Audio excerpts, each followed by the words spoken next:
Studi dari Harvard nemuin bahwa otak kita tuh ngerasain bosen dan pikiran kita jadi suka ngelantur hampir 47% dari waktu sadar kita tiap hari. Dan mereka juga nemuin bahwa kondisi itu bikin kita nggak bahagia. Tapi ini yang nggak mereka ceritain. Neuroscientist dari Stanford, Vinod Menon, yang udah 20 tahun meneliti kondisi otak yang sama, nemuin bahwa waktu otak kamu ngerasain bosen dan pikiran kamu mulai jalan sendiri, otak kamu tuh sebenarnya lagi aktif nyambungin memori, ide, dan pengalaman yang kamu punya jadi sesuatu yang baru. Itulah sumber kreativitas kamu. Jadi bukan bosennya yang jadi masalah, tapi cara kamu ngerasain bosen itu. Hai, namaku Ninda, 16 tahun kerja di corporate global, belasan tahunnya di luar negeri, dan sekarang lagi ambil S2 Neuroscience. Dan waktu aku baca dua research ini, yang langsung aku pikirin adalah, ini yang ngejelasin kenapa generasi kita tuh suka ngerasa stuck. Di video ini aku mau bahas 3 hal. Pertama, apa yang sebenarnya terjadi di otak kamu waktu kamu ngerasain bosen. Kedua, kenapa scrolling handphone yang berasa kayak istirahat justru merusak kondisi itu. Dan ketiga, gimana cara mengubah waktu bosen kamu jadi bahan bakar kreativitas, bukan sumber overthinking. Yuk kita mulai. Bedanya dulu sama sekarang. Sekarang coba ingat waktu kamu masih kecil. Kalau kamu setidaknya seumuran sama aku, dulu TV tuh cuma ada beberapa channel. Kalau lagi nggak ada yang bagus, ya udah nggak usah nonton apa-apa. Musik harus nunggu di radio atau nyari bajakan MP3-nya. Dan ada banyak banget momen dimana literally nggak ada yang bisa dilakuin. Nah, di momen-momen itu kamu tuh jadi ngerasain bosen. Kamu ngelamunin hal yang random. Kamu kadang jadi kepikiran ide-ide tanpa kamu sadarin kamu tuh lagi kreatif. Nah, kalau sekarang bangun tidur langsung scrolling. Nunggu orderan kopi bentar aja, langsung buka Instagram. Ngantri 3 menit pun tangan udah refleks buka handphone. Dan tiap kali itu terjadi, kita tuh lagi ngerapas kesempatan otak kita buat masuk ke mode yang penting ini. Tapi pasti ada dari kalian yang nanya, emangnya ngerasain bosan seperti itu? Bukannya itu buang-buang waktu? Nah, ini yang mau aku jelasin lebih lanjut. Nah, ada 2 jenis bosan, dan mana yang kamu pilih? Jadi, di neuroscience, kondisi waktu otak kamu lagi nggak difokuskan ke dunia luar, itu punya nama, yaitu Default Mode Network atau DMN lebih singkatnya. Nah, ini jaringan di otak yang aktif justru waktu kamu nggak lagi ngerjain sesuatu. Waktu otak kamu ngerasain bosan, lagi istirahat, atau pikiran kamu mulai jalan sendiri kemana-mana. Dan ini yang penting, otak kamu tuh bukan lagi diem di kondisi ini. Justru sebaliknya, dia lagi kerja di balik layar. Nah, menurut Vinod Menon di scientific paper yang tadi aku sebut, Default Mode Network ini yang nyambungin memori lama, mengolah pengalaman-pengalaman kita, dan menghubungkan ide-ide yang kelihatannya nggak nyambung jadi sesuatu yang baru. Tapi dalam kehidupan sehari-hari ada 2 situasi yang sebenarnya sering banget kita alamin waktu ngerasain bosen. Dan tanpa kita sadarin, 2 situasi itu ngasih hasil yang sangat berbeda ke otak kita. Yang pertama, situasi dimana kita bosen dan akhirnya berakhir dengan handphone. Kamu lagi duduk nungguin temen yang telat, gak ada yang dilakuin, nah akhirnya 5 detik kemudian tangan kamu udah buka Instagram. Kamu scrolling, kamu lihat liburan orang, kamu lihat pencapaian orang, kamu lihat highlight reel kehidupan orang yang terlihat sempurna. Nah, otak kamu emang masuk ke default mode network tadi, tapi bukan untuk ngolah ide kamu sendiri. Dia malah mulai memproses semua itu dengan, kok dia udah bisa liburan ke sana?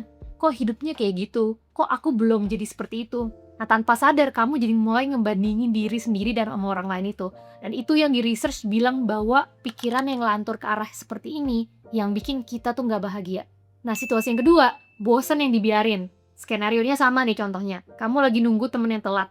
Tapi kali ini kamu nggak buka handphone dan kamu cuman diem. Mungkin kamu bisa lihat orang lalu lalang, mungkin kamu bisa ingat sesuatu yang belum ketemu jawabannya. Pikiran kamu tuh mulai jalan sendiri ke tempat-tempat yang nggak kamu rencanain. Nah, ini yang dibahas dari studi yang berbeda, di mana peserta studinya itu ditugaskan untuk nyalin nomor telepon dari buku telepon selama 15 menit. Salah satu tugas yang ngebosenin banget.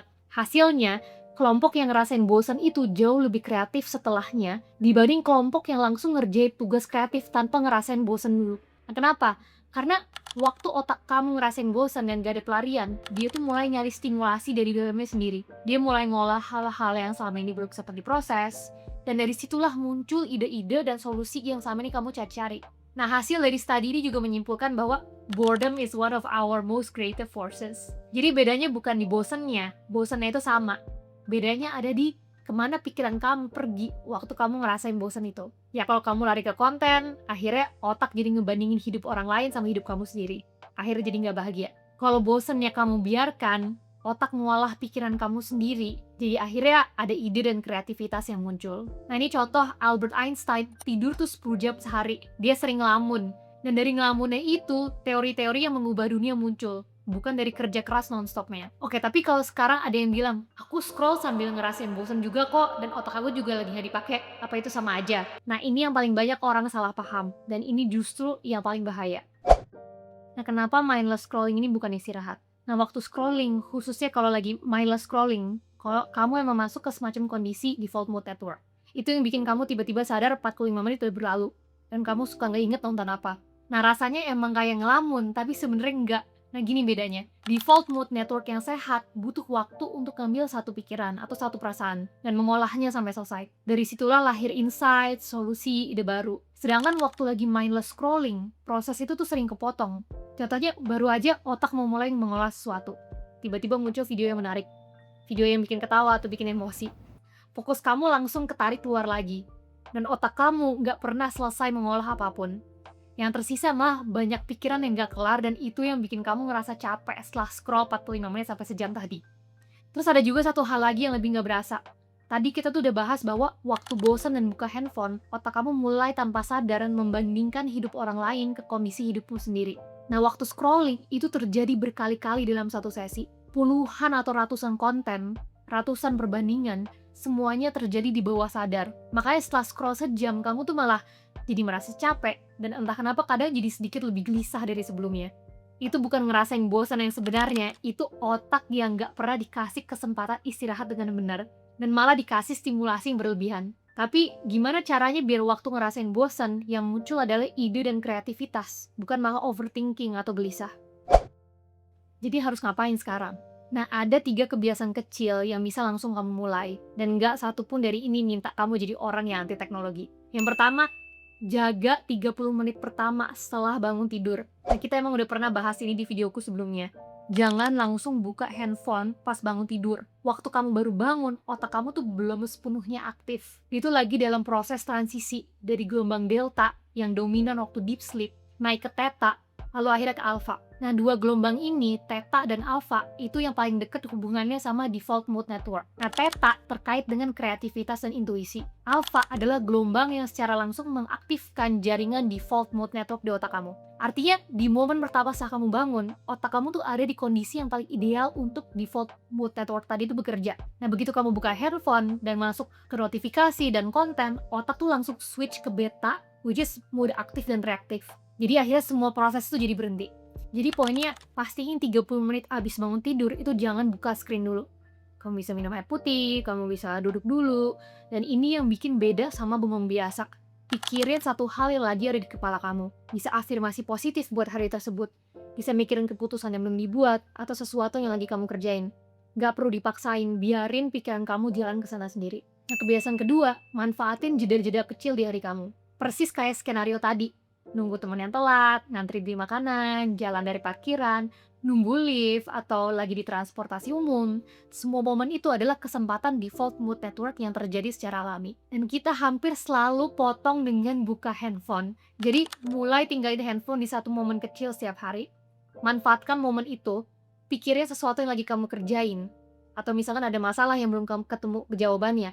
Biarkan otak kamu ngulik itu sendiri. Itu yang ngebedain bosan yang munculin kreativitas dari bosan yang cuma akhirnya bikin gelisah. Kebiasaan ketiga, waktu badan sibuk, biarin pikiran bebas. Ya, nyetir tanpa podcast, beberes tanpa YouTube, lari sekali-sekali tanpa earphone, dan gunakan momen itu untuk biarin pikiran kamu bebas. Biarin otak kamu berpikir sambil badan kamu aktif. Di salah satu penelitian juga bilang bahwa orang yang lebih sering nemuin solusi buat masalah yang susah justru di momen mind wandering atau ngelamun, bukan waktu lagi fokus mikirin masalah itu. Nah, satu hal terakhir, kalau tiba-tiba muncul ide, jangan lupa langsung kamu catat. Jadi intinya simple banget sebenarnya. Bukan bosennya yang jadi masalah, tapi kemana pikiran kamu pergi waktu ngerasain bosen itu. Ya, kalau lari ke handphone, otak kamu jadi sibuk ngebandingin hidup kamu sama orang lain. Kalau biarin diri diem aja, otak kamu mulai kerja. Albert Einstein tidur 10 jam sehari. Dia sering bengong. Dan dari kebengongannya itu, teori relativitas muncul. Jadi pertanyaannya bukan kapan aku punya waktu buat gak ngapain.